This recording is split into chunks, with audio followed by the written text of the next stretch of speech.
Ayon sa Criminal Investigation and Detection Group ng PNP Bulacan, namamataan daw lagi sa kabundukan sakop ng Ipo Dam ang dalawang suspect.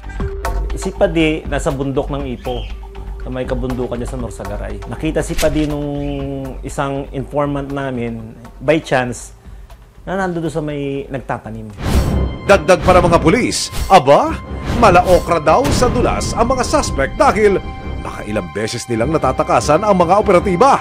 Dahil dito, naging kabilang sa listahan ng most wanted ang dalawang suspect. Nakatatlo or apat kaming balik dyan sa Ipo Dam. Ang daanan lang dyan is ilog. Mamamangka ka. Pero may oras ang pagbabangka from 6 p.m. Wala nang ibangka. Kaya ang ginawa namin, nag-backdoor kami. From 10 p.m. to 6 a.m. linalakad namin. Para masiguro ang gagawing pag-aresto kasama ang resibo, nagsagawa muna ng surveillance sa mga operatiba ng CIDG Bulacan para matiyak ang kinaroroonan ng suspect. Makikita sa video ang pagtawid ng mga operatiba sa Ipo Dam sa Barangay San Mateo, Norsagaray, Bulacan. Maya-maya pa, positibong natukoy ang bahay na tinitirhan ng mga target, pati na rin ang mga lugar na pwede nilang takbuhan at pagtaguan. Gabi ng February 21, 2024, kasama ang resibo, ikinasa ng PNP CIDG Bulacan at 24th Special Action Company, 2nd Battalion, Philippine National Police, Special Action Force, ang paghuli sa mga suspect. Hindi tayo pwede kasi may mga itaktuan, may info na may baril. Hindi tayo pwede maghiwa-hiwalay. Matapos ang briefing, sumugod na ang mga operatiba at ang resibo. Hindi madali ang pagpunta sa target location. Pagkatawid ng ilog, pinasok naman ng mga operatiba ang isang gubat para matunto ng komunidad.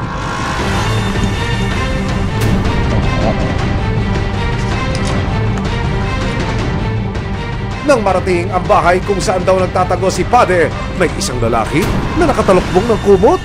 Si Kuya, mukhang giniginaw. Sa lamig ba ito o sa kaba? May isa rito. Kaya mo ako nakainom.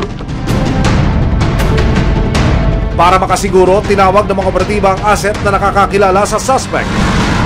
May pa-ID, may pa-ID. Labas ka. Ikaw ba si Pade? Magsabi ka na, ha? Oo. Asitin!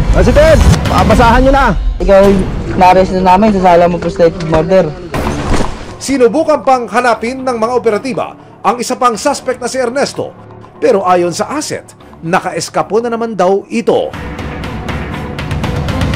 Matapos na mahuli si Pade Jerones, dinala siya sa custodial facility ng CIDG Bulacan. Depensa niya. Wala po sir, damay lang po ako sir. Damay lang. Sila nag-iim sa gilid ng karsada. Tapos kami dalawa po nung kasama ko, nagdaan. Binuli-buli po kami ng mga dumagat daw po kami. Wala raw pong kwenta. Nag-iinom sila na pinaiikot niya po yung buti. Kung saan po humarap yung buti, yung pala ang bubugbog sa amin. Meron din ho bang kwentong nakarating sa inyo, kuyang, na sabi nagpaikot ng bote at kung kanino daw tatapat yung nguso ng bote, yun ang gugulpihin. Totoo po ba ito? Ay, hindi po siguro. Gawa-gawang kwento lang yun. Kung mapatunayang guilty sa kasong frustrated murder, naharap ang mga akusado sa 10 hanggang 12 taon na pagkakakulong. Patuloy pa rin hinahanap ng CIDG Bulacan ang isa pang suspect. Alam ko, masakit bilang padre de pamilya. Ano ang nag-epekto sa inyo? Naawa ko sa kanya. Natigal ko sa Panginoon. Sana bumalik yung pag-iisip niya. Maraming na sa pasalamat sa kanila. Pagkakahuli nga sa isa at sana mahuli rin yung isa. Okay. Para pagsisyan nila yung mga ginawang kasalanan nila.